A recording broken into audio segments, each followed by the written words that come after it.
नमस्कार दोस्तों, स्वागत है आपका सीएससी पाठशाला में।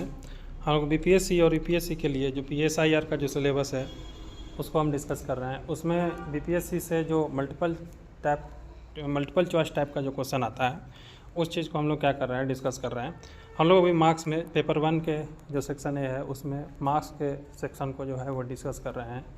तो चलिए देखते हैं क्वेश्चन को। पहला क्वेश्चन है कि यंग मार्क्स के फॉलोअर को क्या कहा जाता है। यानी कि यंग मार्क्स, यानी कि जब मार्क्स अपने यंग थे, मार्क्स जब अपने यंग एज में थे तो उन्होंने जो भी बात लिखा, जो भी विचार जो था उनका, उन्होंने अपना एक बुक में लिखा है जिसका नाम है इकोनॉमिकल एंड फिलोसफिकल मैन्युस्क्रिप्ट। उसमें उन्होंने क्या किया है कि अपने जो भी यंग टाइम में जो वो सोचते थे उस चीज़ को उन्होंने इकोनॉमिकल एंड फिलोसफिकल मैन्युस्क्रिप्ट में लिखा है।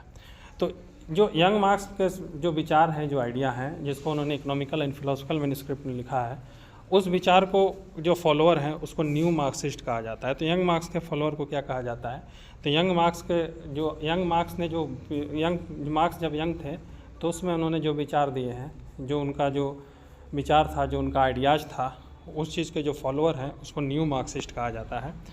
इनका जो यंग मार्क्स ने कौन सा किताब दिया था, कौन सा बुक है उनका, इकोनॉमिकल एंड फिलोसफिकल मैन्युस्क्रिप्ट। अगला जो क्वेश्चन है इकोनॉमिकल एंड फिलोसफिकल मैन्युस्क्रिप्ट, याद रखिएगा ये यंग मार्क्स का काम है, उसका जो फॉलोअर है उसको न्यू मार्क्सिस्ट कहा जाता है।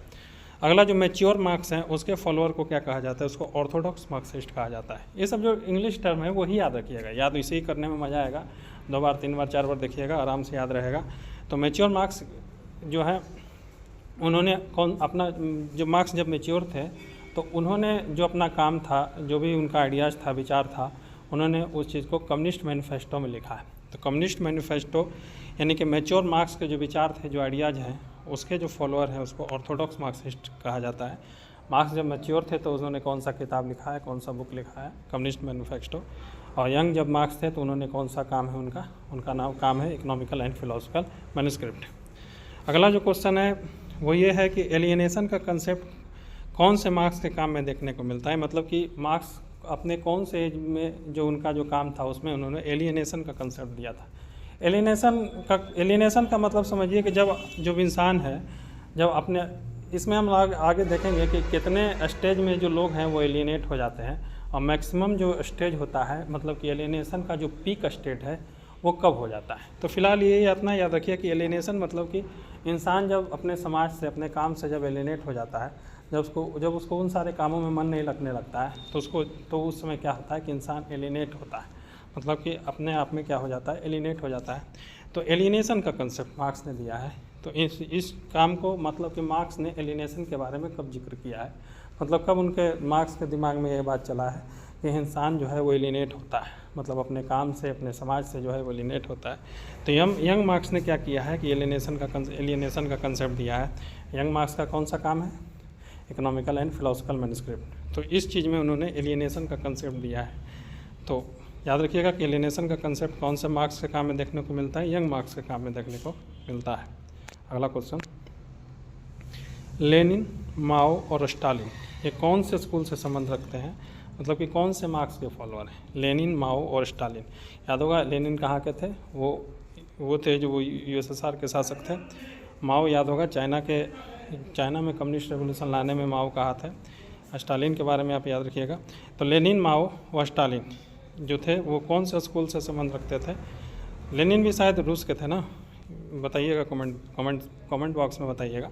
लेनिन, माओ व स्टालिन कौन से स्कूल से संबंध रखते हैं, तो ये ऑर्थोडॉक्स मार्क्सिज्म से संबंध रखते हैं। ऑर्थोडॉक्स मार्क्सिज्म यानी कि जो मैच्योर मार्क्स का जो कंसेप्ट है उसको आप जो मैच्योर मार्क्स का जो कंसेप्ट है उसको ऑर्थोडॉक्स मार्क्सिज्म कहा जाता है। ऑर्थोडॉक्स मार्क्सिज्म यानी कि कम्युनिस्ट मैनिफेस्टो का जो फॉलोअर है।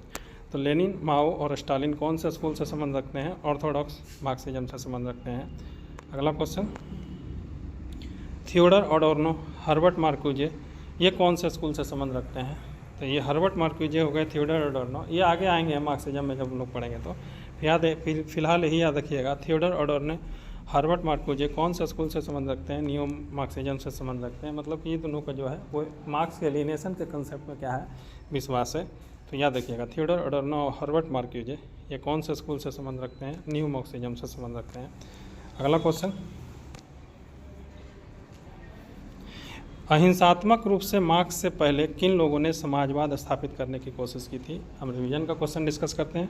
सेंट साइमन, चार्ल्स फोरियर और रॉबर्ट ओवन। याद होगा कि ये लोग का कहना था कि देखिए हम लोग समाजवाद इस्टेब्लिश कर सकते हैं, बस वर्कर क्लास को कुछ नहीं करना है, वर्कर क्लास को कुछ करना ही नहीं है, हम लोग का जो मेन काम है। ये सेंट साइमन और चार्ल्स फोरियर, रॉबर्ट ओवन कहते हैं कि हम लोग इंटेलेक्चुअल का काम है कि हम लोग क्या करेंगे कि जो पूंजीपति लोग हैं उनके कॉन्साइंस को हम लोग क्या करेंगे, झकझोरेंगे, उनसे मतलब कि कहेंगे कि देखिए आप जो भी पैसा कमा रहे हैं उस चीज़ों को आप क्या कीजिए, वर्कर के कामों में लगाइए। इससे क्या होगा कि जो रेवोल्यूशन आने का खतरा नहीं है, एक समाज में ट्रू इक्वालिटी आएगा। तो इस प्रकार की बात सेंट साइमन और चार्ल्स फोरियर, रॉबर्ट ओवन कहते हैं। मतलब आइडियलिस्ट टाइप के बात कि अब कोई भी आप सोचिए कि कोई अपना संपत्ति दान क्यों करेगा, कोई डोनेट क्यों करेगा। लेकिन याद रखिएगा कि अहिंसात्मक रूप से नॉन वायलेंस के बिना इन्होंने समाजवाद स्थापित करने की बात की, इन्होंने पहले की थी, जब मार्क्स से पहले सेंट साइमन, चार्ल्स फोरियर और रॉबर्ट ओवन। इन तीनों ने एक प्रकार से अहिंसात्मक, क्योंकि मार्क्स याद कीजिए, मार्क्स क्या कहते हैं, मार्क्स का कहना है कि रेवोल्यूशन आएगा, कम्युनिस्ट रेवोल्यूशन आएगा, लेकिन उसके लिए हिंसात्मक क्रांति लाना होगा, मतलब कि वायलेंट रेवोल्यूशन लाना होगा। बिना वायलेंट के, बिना खून खराबा के क्या होगा, वो कम्युनिज्म इस्टेब्लिश नहीं होगा। आप अगर संपत्ति लूटना चाहते हैं तो निश्चित है कि वो हिंसा तो करना ही पड़ेगा। अगला क्वेश्चन, गिल्ड, फेवियनिज्म और कम्युनिज्म ये कौन से विचारधारा के अंतर्गत आता है। क्या ये कैपिटलिस्ट विचारधारा के अंतर्गत आता है, यानी कि लिबरलिज्म आइडियोलॉजी के अंतर्गत आता है। नहीं, ये क्या आता है, ये सोशलिज्म विचारधारा के अंतर्गत आता है। कौन से विचारधारा के अंतर्गत आता है, सोशलिज्म, यानी कि समाजवाद के अंतर्गत आता है। हम बताए थे समाजवाद एक बहुत बड़ा रूप है, उसके अंतर्गत ये क्या है, सब टॉपिक है। गिल्ड सोशलिज्म, फेविनिज्म, कम्युनिज्म के फाउंडर कौन माने जाते हैं, तो ये कार्ल मार्क्स। तो गिल्ड, फेमिनिज्म और कम्युनिज्म इसके कौन से विचारधारा के अंतर्गत आते हैं, सोशलिज्म के अंतर्गत आते हैं, समाजवाद के अंतर्गत आते हैं।